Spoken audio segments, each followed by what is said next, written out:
dispongo a ser enseñado y amonestado con el propósito de presentarme maduro delante del Señor.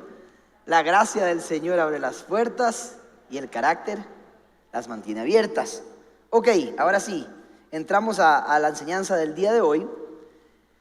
Estoy en una serie que se llama Acceso Directo y estoy en la última parte, la cuarta parte de la serie Acceso Directo.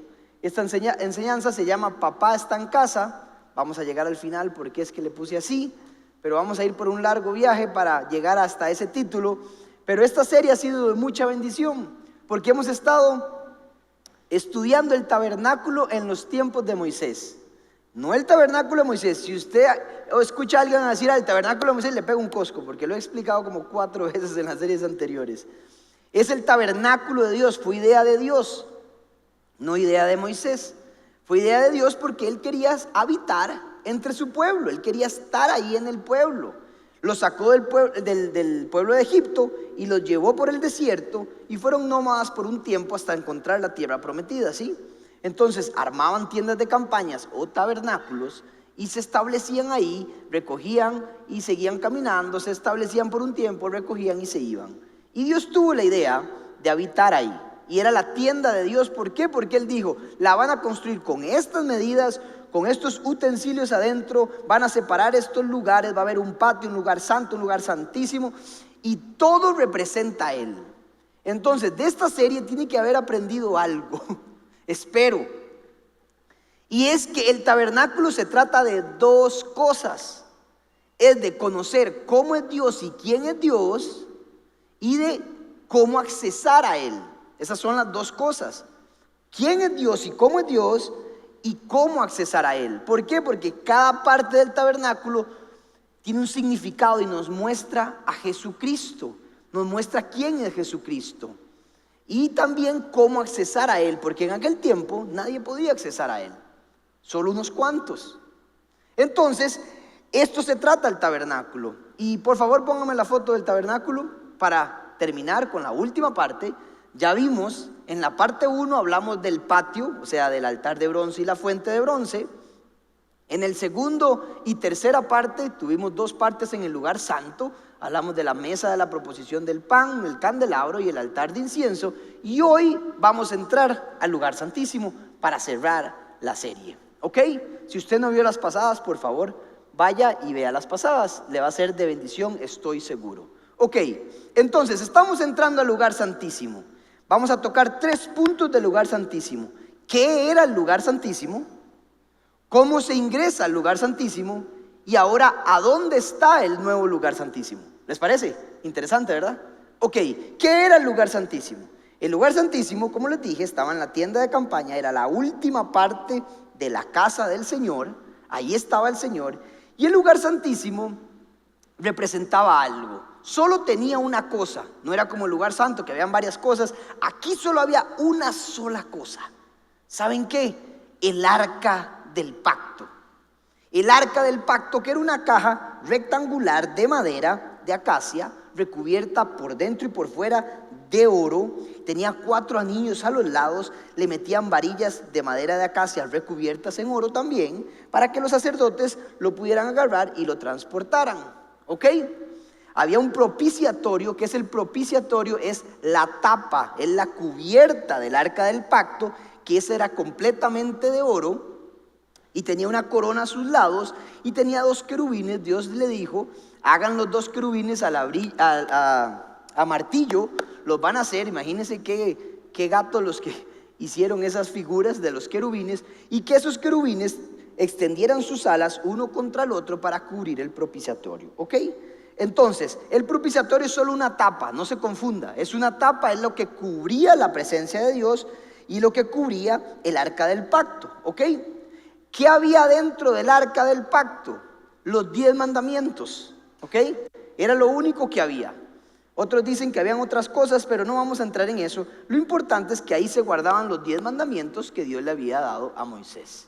Ahora, ese era el lugar santísimo. El lugar santísimo tenía solo eso. Ahora, ¿qué representaba? ¿Qué era lo importante? Representaba la presencia de Dios. Pero no la presencia de Dios, no la omnipresencia que usted conoce y como yo conocemos. Sí, Dios está entre usted y en usted. Está aquí, yo estoy seguro que Dios está aquí, el Espíritu está aquí. Pero una cosa es la omnipresencia y cómo está, y otra cosa es la presencia manifiesta, literal del Señor. Eso es otra cosa. Algún día vamos a estar ahí. Jesús ahora está ahí, ya vamos a ver. Pero si Dios tuviera la presencia de aquí, prácticamente ninguno podría estar de pie.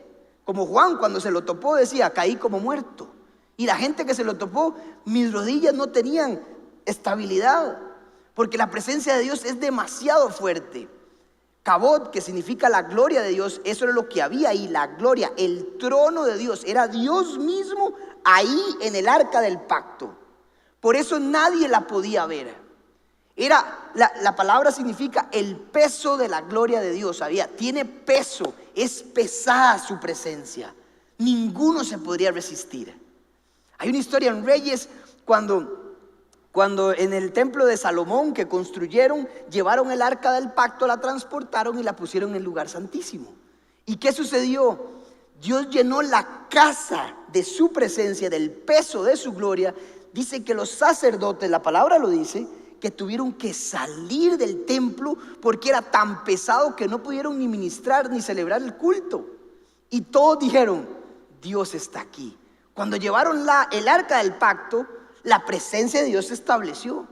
Y dice que soltó un humo y una brisa, como viento de brisa, como cuando llegó el día de Pentecostés. Y una brisa llegó sobre todos y todo el mundo se volvió loco. Y decían: están borrachos. Esa es la presencia manifiesta de Dios. ¿Le ha pasado? Una vez les quiero contar una historia mía. Tenía 19 años. Estábamos en Comunidad Paz, en la iglesia pasada, y estaba yo sentado a la par de mi hermana mayor. No sé dónde estaban mis otros hermanos. Aquí está el otro, pero no sé, en esa vez no me acuerdo. Pero estábamos mi papá, mi hermana y yo. No sé si era un servicio o si era una administración, pero algo sucedió ahí. Don Ale empezó a orar. Yo estaba en una silla y empezó a orar, y yo empecé a sentir un peso extraño. Y empecé como a caerme y tuve que tirarme al piso. Y yo en ese momento no era tan cristiano como ahora. Me daba vergüenza. Yo no creía en esas varas. Entonces imagínense para un joven: ¿qué es este ridículo que voy a hacer? Y caí con la cara en el piso y empecé a babear y lloraba y lloraba y lloraba. Y después me di cuenta que mi hermana estaba igual. Estaba consciente, no inconsciente, como esos que se tiran. No se tire. Dios no necesita que la gente vea que es poderoso. Él si está, usted no aguanta. Pero no se tiren. Entonces yo caí y mi esposa, oiga yo, mi hermana estaba igual que yo. Y empezamos a llorar y fueron 30 minutos donde yo no podía parar de llorar. Era como que si me escarbaran cosas de adentro. Yo decía: ¿qué está pasando? Hasta el día de hoy le vuelvo a decir a veces al Señor: ministrame como aquella vez, por favor. Ministrame como aquella vez. Porque yo me levanté y mis brazos, eso era como que usted estaba liviano, tenía un gozo interno. Algo cayó y después me di cuenta que el peso de la presencia del Señor cayó sobre varias personas de la congregación. A mi papá no le pasó nada y estaba a la par. Mi papá decía: qué dichosos. Y había gente que estaba tirada, terminó el servicio y no se podían levantar, y otros estaban normales. ¿Por qué pasa eso? No sé, pero a mí me cayó. Yo sentí un peso que me inundaba y me agarró una vara espectacular y no podía parar de llorar. Bueno, ese es el peso de la presencia. Eso es diferente aquí. Si Dios se manifestara frente a usted, no podría quedarse de pie. Hay otra historia cuando los filisteos se roban el arca del pacto. Lo ponen en el templo del dios Dagón, y las estatuas de ellos todas aparecían en el piso. Las volvían a levantar y todas volvían al piso y decían: este Dios es demasiado poderoso. Ellos mismos decían: el Dios de Israel, no podemos contener a Dios, es tan poderoso. Devuelvan esa vara que nos va a matar a todos. La devolvieron, y la última vez que supimos del arca, que alguien la vio, nunca nadie la vio, solo el sumo sacerdote. Entiendan, nadie podía ver el arca. Nadie la vio, muy pocas personas la vieron. Y la última vez que alguien la vio fueron los judíos, cuando ellos la dejaron en un lugar ahí, y llegaron los judíos: recuperamos el arca, y 70 personas la vieron, murieron. Porque por eso Dios tenía una cortina, y ahí vamos para seguir la enseñanza. Lo que separaba el lugar santísimo era un velo, y un velo ancho, poderoso. No era una sabanita que la gente veía, no. Y los sacerdotes tenían miedo de eso, porque por eso metían el altar de incienso y lo llenaban con humo para que el sumo sacerdote entrara. Y el brillo, porque no había luz ahí, el brillo de Dios, que no lo matara. Imagínense el taco. Y le decían, que le vaya bien, ojalá tenía que hacer un sacrificio por él mismo para poder ingresar y librarse de todo pecado. Entonces él ingresaba, le ponían campanitas, y si dejaban de sonar las campanitas, este mae palmó y lo sacaban. Esa era la presencia de Dios. Nadie podía estar frente a él. Por eso el velo importante que separaba. Y el sumo sacerdote ingresaba una vez al año en el Yom Kippur, el día de la expiación. ¿Para qué? Para hacer el sacrificio afuera en el altar del sacrificio. Traía la sangre, la rociaba sobre el arca del pacto, sobre el lugar santísimo, sobre el lugar santo, para el perdón del pueblo y de todos los pecados de todo mundo. Ok, ¿qué sucede? Ahora, ese era el lugar santísimo. Esa era el arca del pacto. Nunca nadie más la volvió a ver, después se la volvieron a robar. Nadie sabe dónde está el arca del pacto. Nadie nunca la volvió a encontrar. Y esa es la historia. ¿Les quedó claro? Sí. Ok, muy bien. Segunda parte. ¿Cómo llego al arca del pacto? ¿Cómo llego a la presencia de Dios? ¿Qué pasó? Cuando Jesús muere, se clava en la cruz y él muere, entonces el velo se parte, ¿sí? Eso dice la Biblia. El velo se parte de arriba abajo. ¿Quién lo partió? Dios, diciendo, hey, entiendan, lo que separaba el lugar santo del lugar santísimo ya no existe. El velo se partió. ¿Saben qué significa? Acceso concedido. Ahora, esto es una muy buena noticia, porque eso quiere decir que ya no solo el sumo sacerdote ingresa, sino que también los sacerdotes. Ahora ya vamos a ver quiénes somos los sacerdotes, usted y yo. Pero lo que tenemos que seguir de cómo ingresar o cómo llegar a que esa presencia se manifieste, valga la redundancia, en nosotros, tenemos que imitar al sumo sacerdote nuevo. Les voy a leer para que vean que no es vara de Andrés.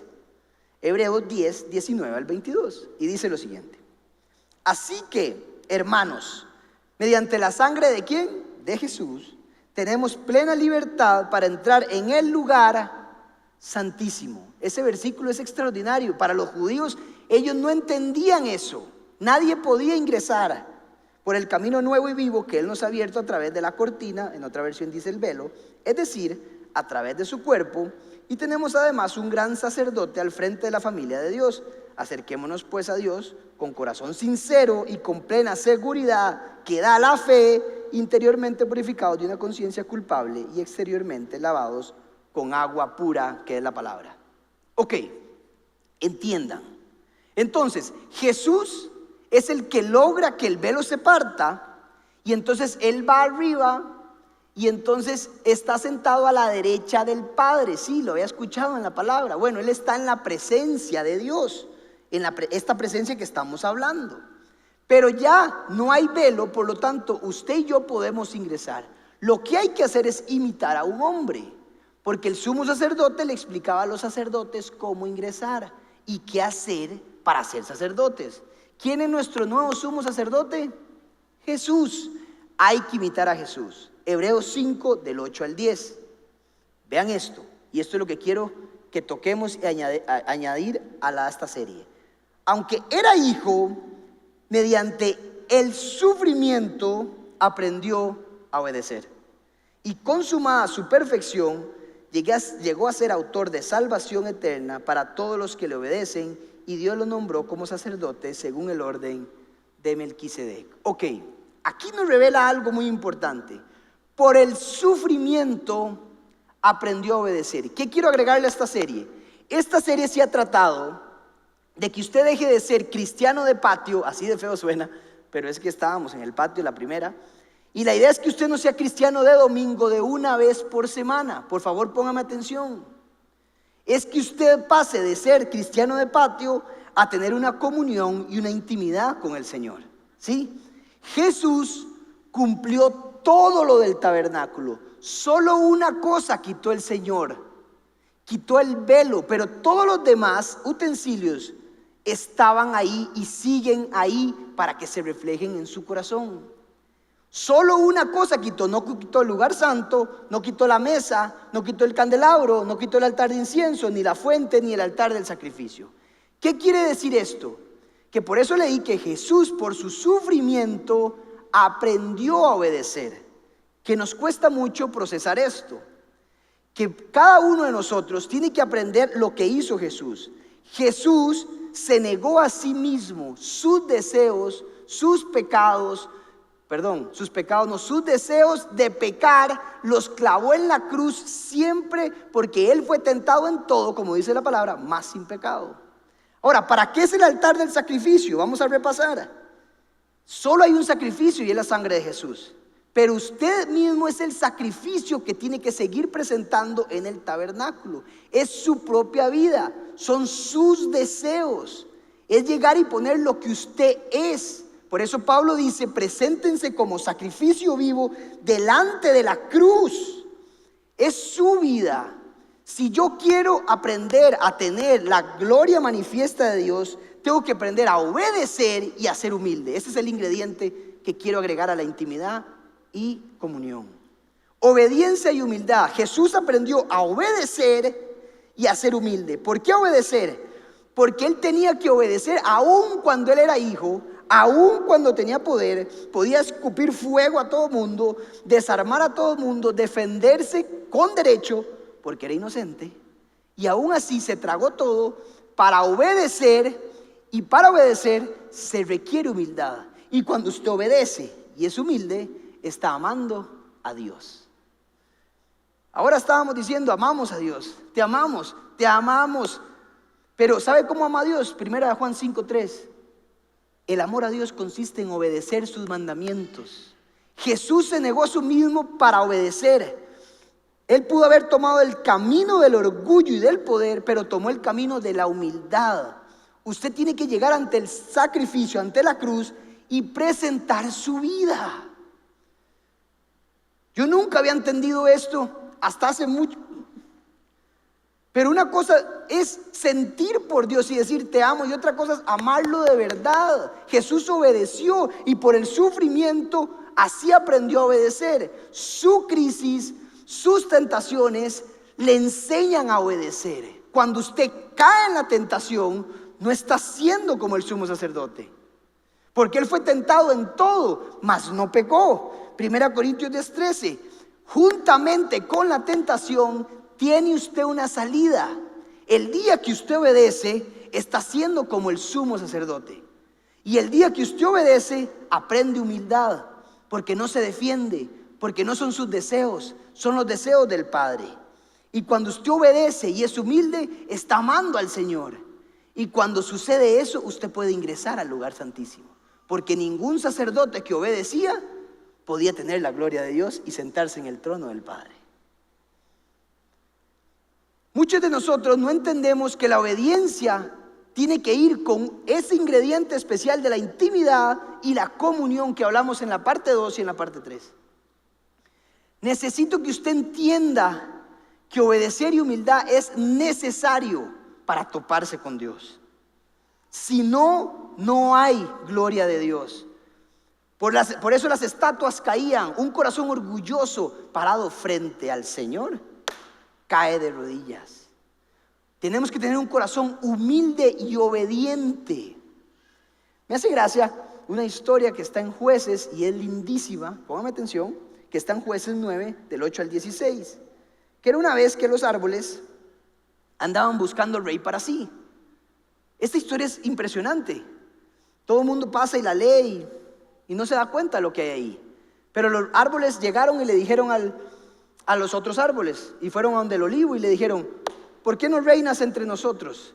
Y el olivo le contestó de esta manera: ¿he de dejar mi aceite con el cual honro a Dios y a los hombres para ser rey entre ustedes? Jamás. Después llegó y fue donde la higuera, y la higuera le volvieron a decir: reina usted entre nosotros. Y le dice la higuera: ¿he de dejar mi fruto y mi dulzura para ir a reinar sobre los hombres? Si yo honro a Dios con mi fruto y mi dulzura, jamás. Fueron donde la vid: reina sobre nosotros. Y le dijo la vid: ¿he de dejar mi mosto con el cual se honra a Dios para reinar sobre ustedes? Jamás. Póngame atención. Aquí hay una moraleja. Los árboles no hablaron de un fruto común, era un fruto procesado. Jesús fue procesado para poder ser obediente y para demostrar su humildad. Fue procesado por eso. Los árboles no hablan de la uva, hablan del mosto con el cual se prepara el vino. Los árboles hablan no de la aceituna, hablaron del aceite de oliva con el cual hay que procesar la aceituna, hay que machacar las uvitas para que salga un producto final maduro y un producto fino. Su crisis lo está procesando. Sus tentaciones son parte de la vida. Dios nunca los va a sacar de la tentación. Es más, dijo: no los quites del mal, sino que líbralos del mal. Por eso oró. Entendamos, las tentaciones van a seguir llegando toda la vida. Las crisis van a estar siempre sobre usted. Pero si usted no las pasa, no fue procesado, no dio fruto, volverá a pasar lo mismo de otra manera.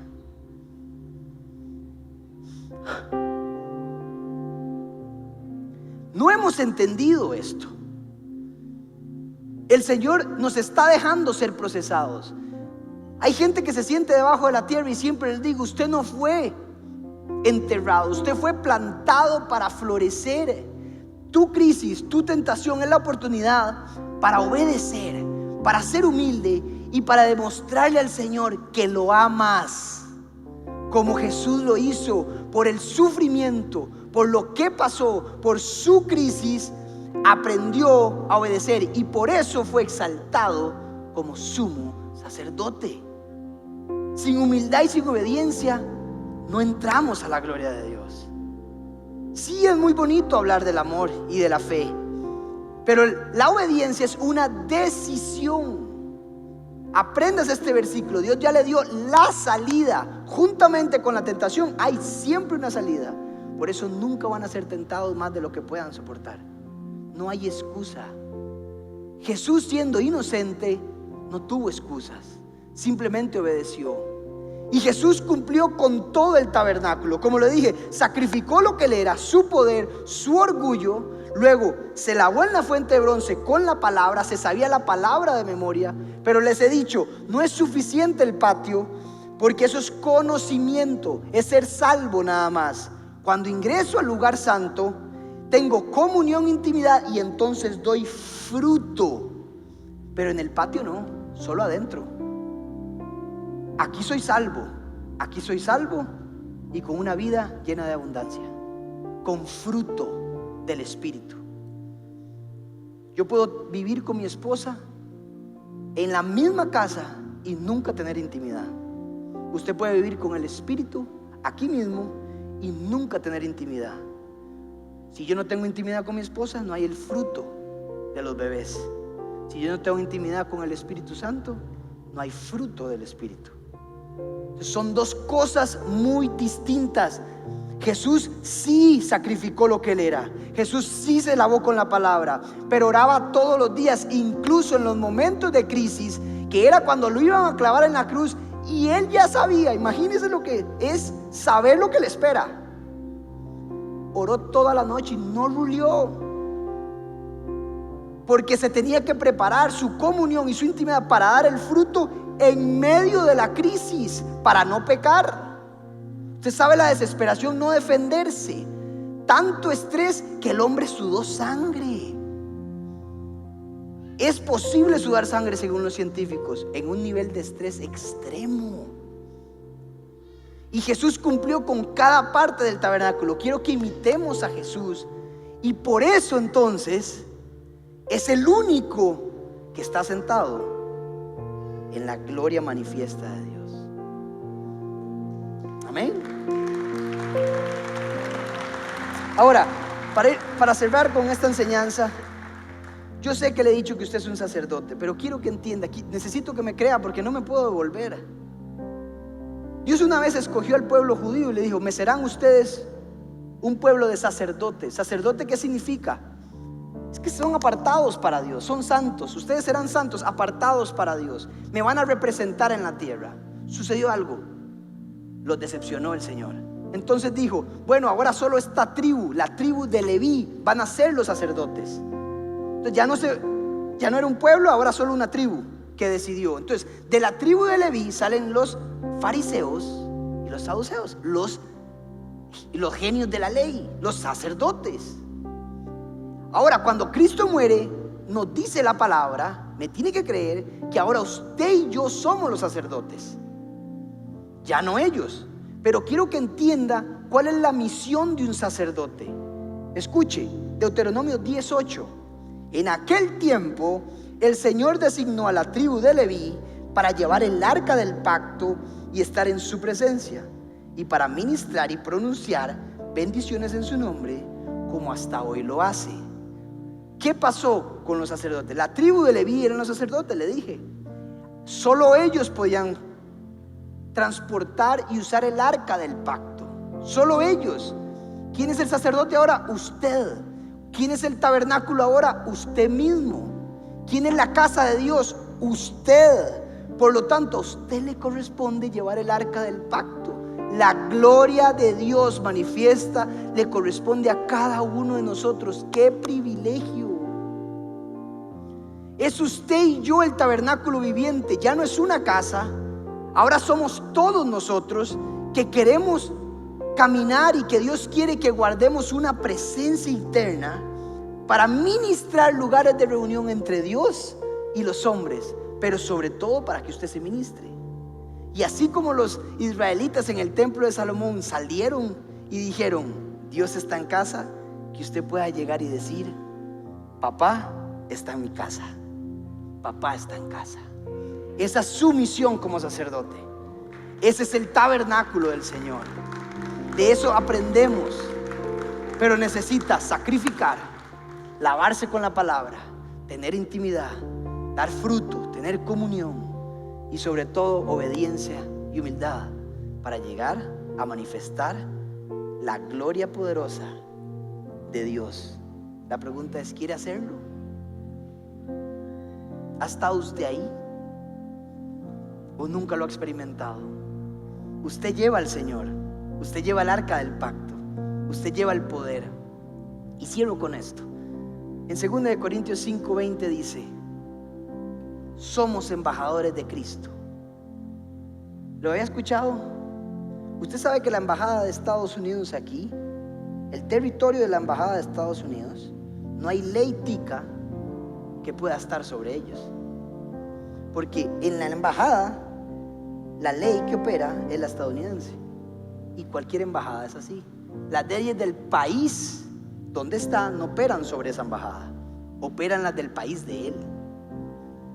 Pablo lo entendió cuando dijo: somos embajadores. Cuando usted está en la tierra aquí, usted opera con las leyes del cielo, no con las de la tierra. Cuando usted entra en una habitación, las leyes sobrenaturales, el poder de la gloria de Dios operan en usted, porque usted es el tabernáculo. O sea, no hay nada que pueda operar sobre su vida. Dios quería que usted trajera el cielo a la tierra. Cuando usted entre en una sala de enfermos, recuerde: soy embajador, estoy parado aquí. En este lugar no opera la enfermedad, opera la sanidad. Cuando usted entra a un lugar y está siendo tentado, en este lugar no opera la carne, opera el espíritu, opera el poder de Dios sobre mi vida, porque soy embajador de Cristo. El poder sobrenatural, ni siquiera la gravedad podría operar sobre usted en ese momento, porque el poder del cielo lo tiene usted y yo. Amén. ¿Está listo? Cierre sus ojos ahí donde está.